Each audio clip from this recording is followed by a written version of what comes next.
तो work, energy और power chapter से एक और previous years questions for IIT JEE, ये क्वेश्चन है आईआईटी जेई 1994 में पूछा गया क्वेश्चन।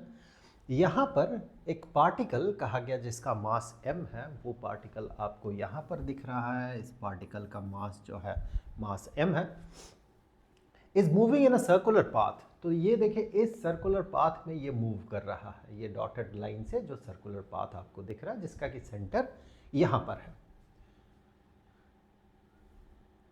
जिसका कि रेडियस कांस्टेंट है। ये जो पाथ में घूम रहा है सर्कुलर पाथ में, इसका रेडियस कांस्टेंट है, ये इंक्रीज या डिक्रीज नहीं कर रहा है। Such that it's centripetal acceleration, its centripetal acceleration AC is varying with time t as AC is equal to k square r t square। तो देखिए AC सेंट्रिपिटल एक्सीलरेशन जो है टाइम के स्क्वायर पे डिपेंडेंट है, मतलब समय जितना बढ़ते जाएगा सेंट्रिपिटल एक्सीलरेशन उसके स्क्वायर के रेट से बढ़ते जाएगा। where k is a constant, r तो कांस्टेंट कहा ही गया है, r is a constant radius r।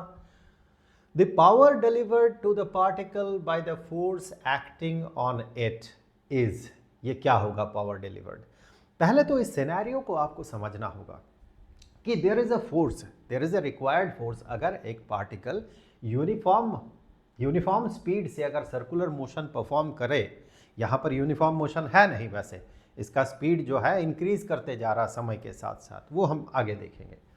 अगर यूनिफॉर्म स्पीड से ये मूव करता रहे तो फिर एक फोर्स सेंटर की तरफ जरूर होना चाहिए जो कि इसे रोटेट करवाए। लेकिन चूंकि इसके मोशन के साथ परपेंडिकुलर डायरेक्शन में वो फोर्स लगता है जो कि सेंट्रिपिटल एक्सीलरेशन क्रिएट करता है, वो उसे सिर्फ रोटेट करवा सकता है, उसके स्पीड को इंक्रीज नहीं करवा सकता है। लेकिन यहाँ पर हम देखेंगे चूंकि सेंट्रिपिटल एक्सीलरेशन समय के साथ साथ इंक्रीज कर रहा है वेरिंग विथ टी स्क्वायर, इसका मतलब इसका स्पीड भी समय के साथ साथ इंक्रीज हो रहा होगा, वो हम देखेंगे आगे।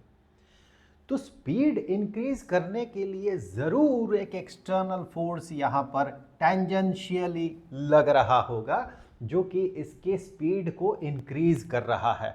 सो एक टेंजेंशियल फोर्स कंटिन्यूअसली इस बॉडी पे लगता जाएगा जो कि इसके स्पीड को इंक्रीज करेगा। तो अगर आप गौर करें, जो सेंट्रिपिटल फोर्स है इस बॉडी पे कोई काम नहीं करता है, ये सिर्फ बॉडी को रोटेट करता है, इसके डायरेक्शन को मोड़ता है। लेकिन जो टेंजेंशियल फोर्स इस पे एक्ट करेगा इसके स्पीड को बढ़ाने के लिए, वो इस बॉडी पे काम करेगा, वो इस बॉडी के स्पीड को इंक्रीज करेगा, हेंस इसके काइनेटिक एनर्जी को इंक्रीज करेगा, और जितना ये काम करेगा उतना काइनेटिक एनर्जी में इंक्रीमेंट होगा इस बॉडी में। तो अगर पावर डिलीवर्ड पता करना है तो आप ये पता करेंगे ऑफ कोर्स कि work done in unit time, और वर्क डन अगर काइनेटिक एनर्जी के चेंज के बराबर हुआ तो फिर हम कह सकते हैं कि power delivered is equal to work done in unit time is equal to change in kinetic energy of this body in unit time. तो इस तरीके से हम इसे सॉल्व कर सकते हैं।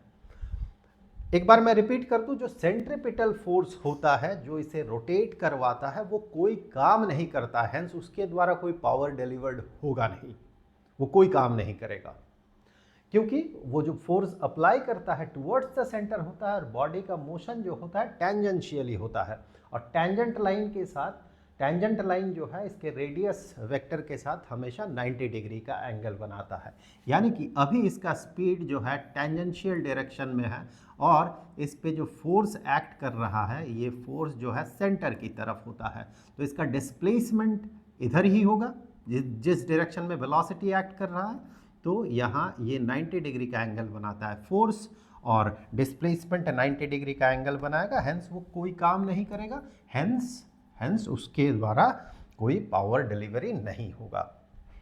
तो हमें जो एक्सटर्नल फोर्स है, टेंजेंशियल फोर्स है, उसके द्वारा किया गया पावर डिलीवरी या फिर work done in unit time पता करने के लिए हमें इसका काइनेटिक एनर्जी में चेंज इन यूनिट टाइम हमें ये पता करना होगा।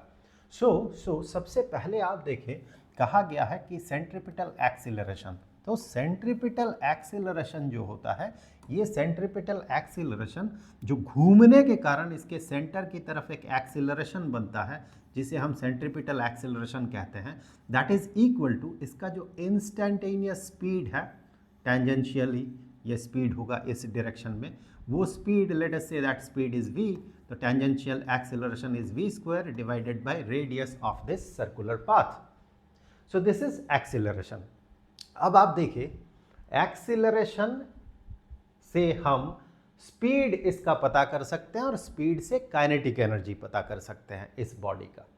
तो उस हिसाब से अगर हम देखते हैं तो हम ये पाते हैं गिवन जो है टेंजेंशियल एक्सीलरेशन, गिवन जो है that is k square r t square, and tangential acceleration can be written as v square divided by r, v square divided by r. तो इन दोनों से हम ये कह सकते हैं कि v स्क्वायर के लिए हमें जो फंक्शन मिलेगा वो होगा k square r square t, ये r इसके साथ मल्टीप्लाइड हो जाएगा. सो k square r square t square. तो ये तो v स्क्वायर हो गया. काइनेटिक एनर्जी अगर आपको पता करना है तो आपको हाफ mv स्क्वायर्ड पता करना होगा. So kinetic energy of this body k is equal to half mv squared, and that is equal to half into m into V square का वैल्यू ये है k square r square t square. अब जैसे कि हम बात कर रहे थे कि power delivery on this body, power delivery से होगा क्या, पावर है मतलब work done per unit time, unit time में इस बॉडी में कितना काम किया गया, दैट इज पावर डिलीवरी. अब जितना काम इसमें किया जाएगा उस यूनिट टाइम में, वो काम इसके काइनेटिक एनर्जी में कन्वर्ट हो जाएगा. That mean power delivery is equal to kinetic energy में चेंज इन यूनिट टाइम. तो अगर काइनेटिक एनर्जी का एक्सप्रेशन हमारे पास है तो change in kinetic energy with respect to time, वही तो पावर डिलीवरी हो गया. समय के साथ रेस्पेक्ट में पावर जो काइनेटिक एनर्जी है उसमें किस तरह का चेंज हो रहा है. तो हम कह सकते हैं कि power delivered is equal to D K D T. This is change in kinetic energy in unit time.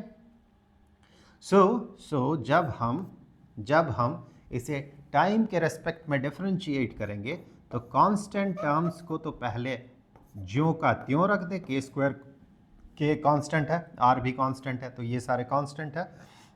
और t स्क्वायर को t के रेस्पेक्ट में डिफरेंशिएट करने से हमें 2t मिलता है.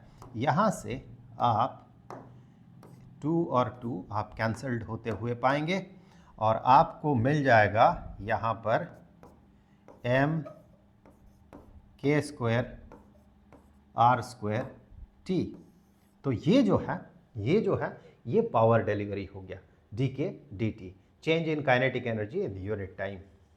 So power delivered on that body by an external force which is acting tangentially always on the particle which is doing some work, जिस वर्क के कारण इसके काइनेटिक एनर्जी में चेंज हो रहा है, उसका power delivery is equal to this one, m k square r square into t. This is the right option.